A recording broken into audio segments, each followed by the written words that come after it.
Hola, nos da gusto saludarles, mi compañero Raúl Sánchez Carrillo, Buenas noches, su servidor Félix Fuentes, y la verdad, hoy estamos consternados, Raúl, por esos ataques alevosos, Arqueros. criminales a las Fuerzas Armadas. Ya han sido 943 emboscadas desde que el presidente Felipe Calderón decidió que el ejército debiera de entrar a combatir a la delincuencia organizada. Ya llevamos 412 muertos militares desde entonces, 69 en este sexenio.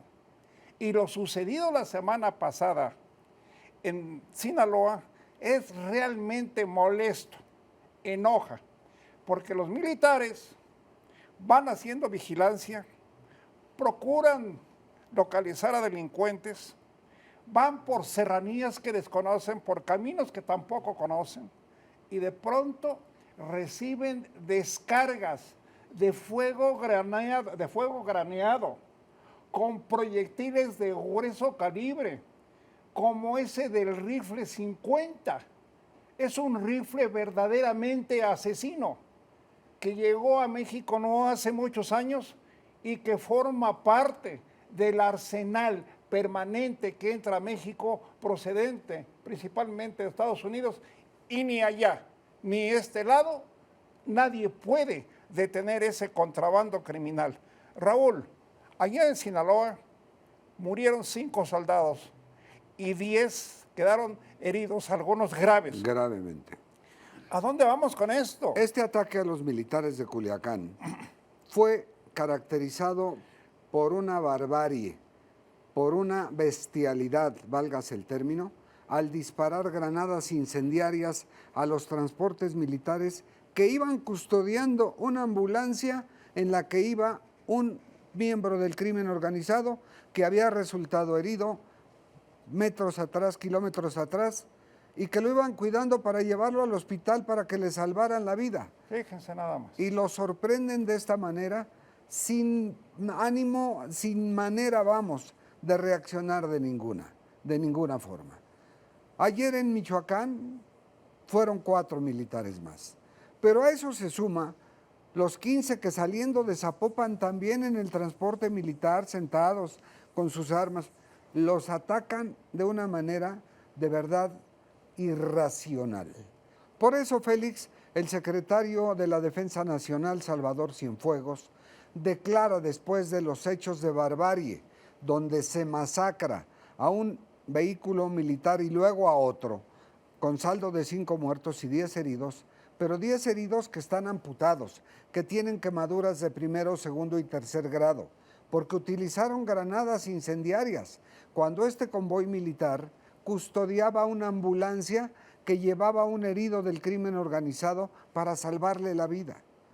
De esta manera, el general secretario Cienfuegos señala con una voz y un tono muy fuerte que se le van con todo, con la ley en la mano y con toda la fuerza necesaria para enfrentar a las bestias criminales, así lo señaló textualmente, como nunca, puesto que ha sido de verdad un exceso el que de esa manera artera, premeditación, alevosía y ventaja, hagan este tipo de acciones los del crimen organizado. Es una de las veces que hemos escuchado al titular de la Defensa Nacional verdaderamente molesto, enojado, porque la verdad se quedan muchas familias en la orfandad. Imagínense, como les decía, si van 412 muertos en lo que va de la guerra contra el narcotráfico, ¿qué más nos espera? Amplios sectores de la población, analistas de México y del extranjero, consideran que las fuerzas militares ya no debieran de estar buscando a criminales, porque generalmente Los asesinos los emboscan, están esperando, ellos lo saben, por dónde van a llegar, por dónde van a pasar, y les disparan cuando los militares obviamente no están preparados para repeler las agresiones. Este es un tema de la mayor importancia. Ustedes lo han visto, todos lo hemos visto. La Comisión Nacional de los Derechos Humanos pega el grito en el cielo cuando los militares, que en muchas ocasiones ha sido en legítima defensa, en enfrentamientos, ¿sí? En enfrentamientos, han liquidado a algunos delincuentes. Es el caso de Tlatlaya, por ejemplo. En Tlatlaya no lo han dicho ni sobre todo los analistas defensores de esas víctimas. No queremos, por supuesto, que ni a los delincuentes se les mate como sucedió en Tlatlaya, pero ¿quiénes eran estos individuos? Pues eran alrededor de 40, que llevaban 4 años y secuestraban a hombres y mujeres, violaban a niñas, cometían asaltos a mano armada e incluso disparaban contra los militares. Claro, y aquí hay otra cosa que hay que reflexionar. La Comisión Nacional de los Derechos Humanos lanza recomendaciones y hasta Ministerio Público se ha convertido cuando no tiene ninguna atribución. Porque propone que se debe hacer. Exactamente. Y entonces, la Comisión Nacional de los Derechos Humanos, lo entendemos, no le va a hacer una recomendación al cártel Jalisco Nueva Generación, ni al cártel de Sinaloa, desde luego, ni a otros, pero bien puede tomar una postura que exprese a la opinión pública en la condena de esos crímenes arteros, bárbaros, ventajosos, de los cuales mexicanos, seres humanos, jóvenes que están dentro del ejército exponiendo su vida, y también de la Marina y de la Policía Federal, sin ninguna reacción que permita conocer por qué, de un lado sí, el escándalo, el magnificar hechos, el recomendar siendo casi ministerio público de paso a paso qué hacer, y en el caso de quienes se encargan de la seguridad de los mexicanos, nada. Tienes el caso de Ayotzinapa. De verdad duele que 43 normalistas hayan desaparecido y no quede precisado aún en estos momentos dónde quedaron sus restos, porque evidentemente estos muchachos ya no viven. Y qué bueno que la Comisión Nacional de Derechos Humanos entre en su defensa. Claro. Pero sí también hay que saber por qué fue que los atacaron. ¿Y quiénes los atacaron? Ni siquiera fue el gobierno federal, y no vamos a defender al gobierno federal, que se defienda solo. Pero ¿quiénes atacaron a estos jóvenes? Claro. Pues los perredistas de Iguala y los del cártel Guerreros Unidos. No, el otro, los rojos. Los rojos. Sí. Pero además hay una línea de investigación de la que poco se ha hablado, y aquí entre reporteros lo podemos señalar porque ese es el inicio de esa averiguación de una posible relación delictiva con alguno de los cárteles, y el otro es el que los extermina a los 43. Esto lo aclaro con todas sus letras, hay que esperar que la investigación lo dé, pero no hay manera de ubicar que en ese basurero de Cocula hubieran sido incinerados todos. Fueron incinerados más de 22. Eso es lo que se lleva a cabo hasta el momento de pruebas fehacientes.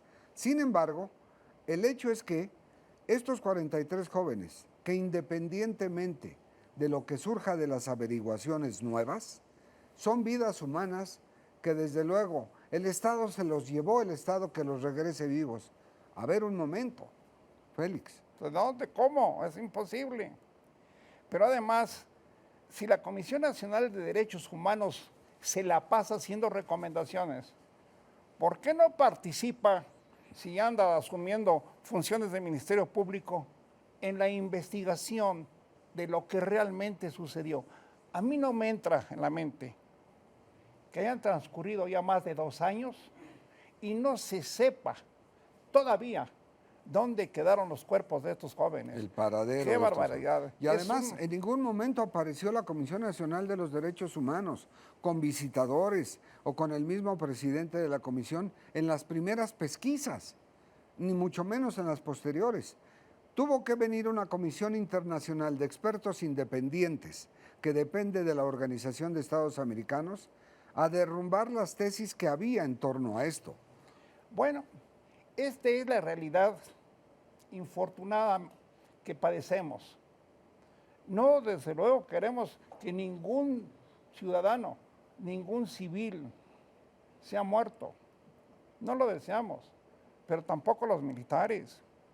Y en esto ya debiera de tomarse, valga la expresión muy manida, cartas en el asunto, porque esto no puede continuar.